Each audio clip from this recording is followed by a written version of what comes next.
Olá! Estamos começando mais um episódio do programa Além do Divã. Meu nome é Bárbara Bin, sou psicóloga infanto-juvenil e terapeuta integrativa. Estou aqui para conversar com vocês um pouquinho sobre o funcionamento da mente humana e como as nossas emoções interferem e impactam diretamente na nossa vida. Hoje vamos conversar um pouquinho sobre um tema que dentro da psicologia a gente chama de psicossomática, que diz respeito à forma como o nosso corpo, com frequência, se expressa através da nossa mente, é claro, sobre aquilo que não vai bem internamente, mas que a gente não consegue expressar ou colocar em palavras. É quase que um pedido de ajuda que a nossa mente manda para o nosso corpo em busca de um auxílio, de um alívio, de um conforto. Hoje a gente sabe que o nosso corpo ele é constituído de mais aí de 80% água. E olha só como essa água acaba impactando na forma como o corpo vai reagir. A nossa mente está sempre projetando e liberando substâncias químicas e ideias, formas e pensamentos daquilo que não vai bem. Claro que existem os pensamentos que são sim conscientes de preocupações, de tristezas, de associações com momentos difíceis da sua vida, mas que são claros para você e que vivem vindo e voltando na sua mente. E existe também parte da mente que está inconsciente e que armazena ali memórias e vivências que em algum momento você possa ter tido também e que tenha sido impactante, que tenha sido tão desafiante quanto esses pensamentos que vêm de forma consciente. E a ideia da gente somatizar isso no corpo está diretamente relacionada com essa água que também acaba sendo transmissora desses pensamentos que nós temos.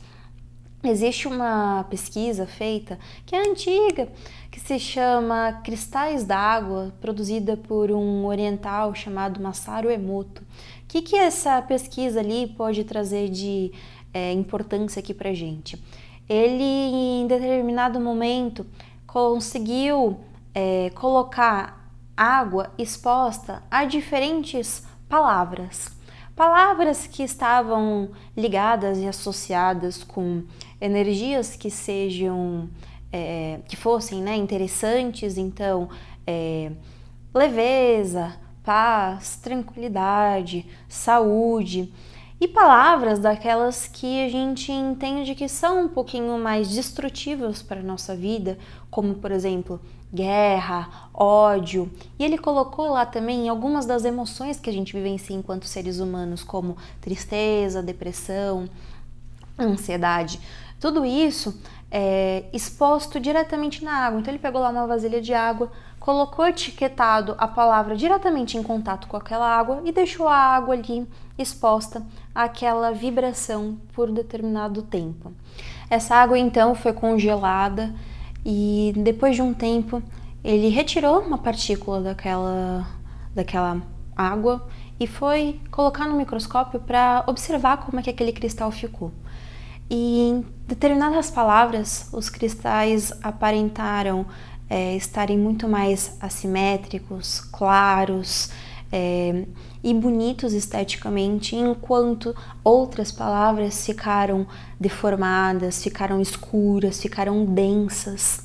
Isso tudo para a gente poder só identificar a força que um simples pensamento, que uma simples palavra pode ter de impacto no nosso corpo, sabendo que o nosso corpo é grande parte feito por água. Olha como a gente pode interferir na saúde do nosso corpo e no bem-estar que a gente então vivencia através dele. Dentro da física convencional mesmo, aquela que a gente ouviu algum dia aí na escola, naquele conceito de que nós somos compostos por átomos, átomos são compostos por moléculas e que dentro de uma molécula existem os elementos prótons, nêutrons e elétrons. Hoje a gente sabe que dentro ainda desses pedacinhos existem partículas que são os fônons e os fótons, que são partículas de luz e de som, que nada mais são do que vibração. Quando a gente fala de energia, na energia que os pensamentos, as palavras, as formas de interagir com este mundo são vibracionais, está diretamente ligada a isso. Assim como uma música, um acorde de um violão nada mais é do que a junção de 3, 4 notas diferentes, mas que se estão ressoantes, ou seja, se estão na mesma vibração, tende a sair um som harmônico e gostoso de se ouvir. Se uma dessas notas está fora, então, de harmonia, ou seja, se aquela vibração daquela nota não condiz com as do restante, aquele som, aquele acorde passa a ser desafinado e um som desagradável de ouvir.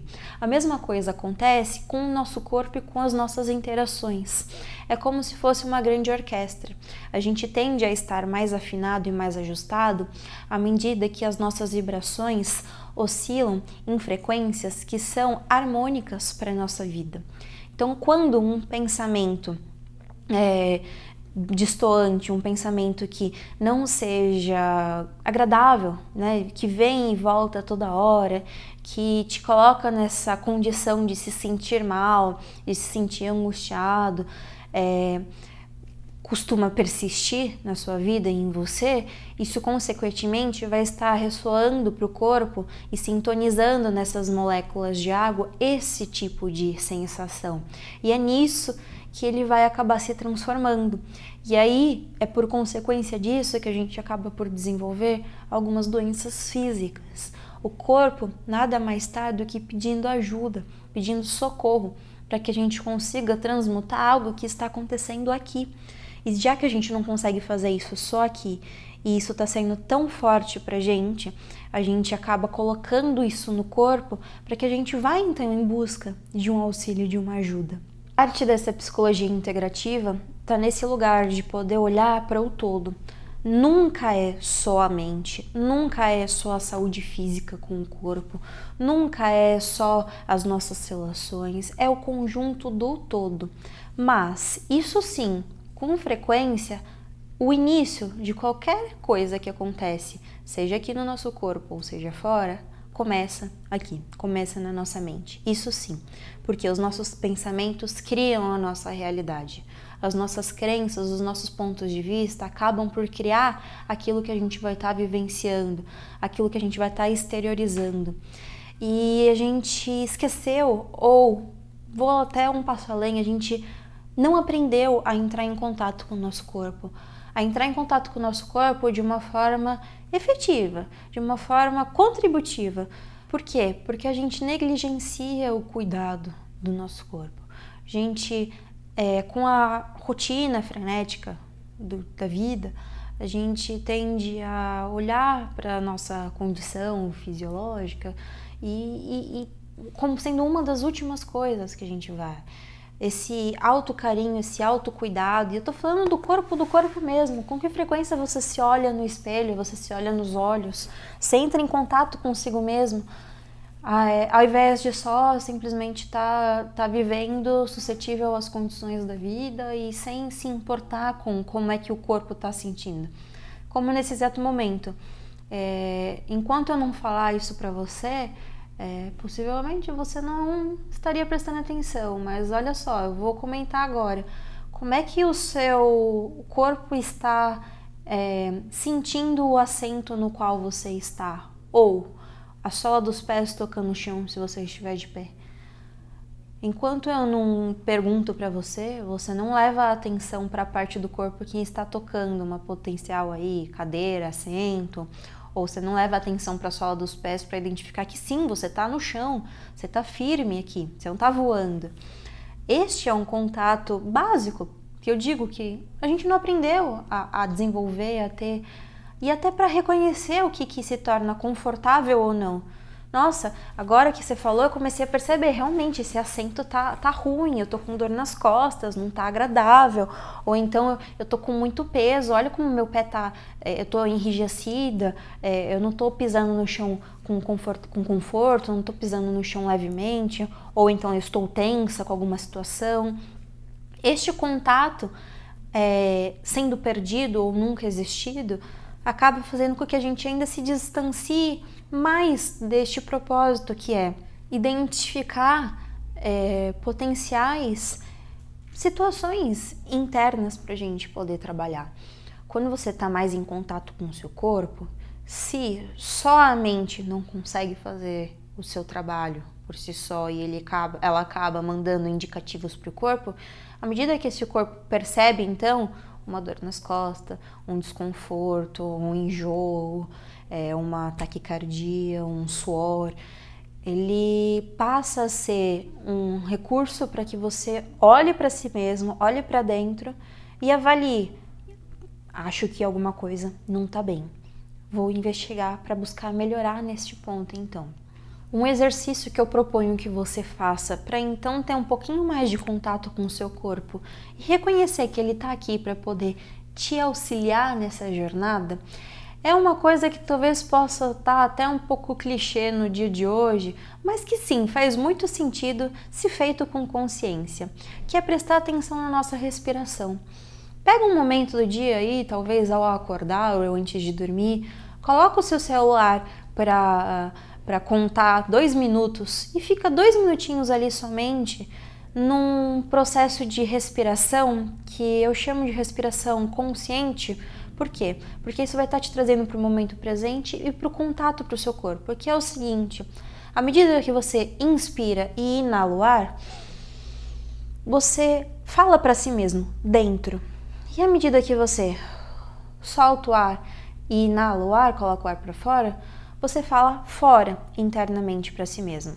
Então, inalando dentro e soltando fora. Fica nesse processo, dentro, fora, numa respiração um pouco mais cíclica. E atento a este movimento que o corpo faz para poder respirar. Esses 2 minutos passam assim, ó, voando, você nem percebe, e é uma parcela mínima ali do dia em que você vai estar em contato direto com o seu corpo. E quem sabe ali tendo clarezas e identificando coisas, tendo insights que sem este momento de pausa para você, olhando para si mesmo, respirando consigo mesmo ali neste processo seu e somente seu, você não teria essa possibilidade, isso não seria possível. Faça esse teste aí e me conte depois como é que foi para você, se você percebeu alguma coisa de diferente. Como que você vai falar comigo? É claro, é só me seguir nas redes sociais, @psi.barbarabim. Manda uma mensagem por lá e fala como é que foi a sua experiência. Eu vou adorar saber de você, se tá fazendo sentido, é claro, todos esses nossos encontros. E se você perdeu algum dos episódios anteriores, também estarão lá disponíveis nos meus canais, nas redes sociais, @psi.barbarabim. Por lá a gente pode continuar conversando sobre esse e outros assuntos. E eu espero você então no próximo programa do Além do Divã. Até mais!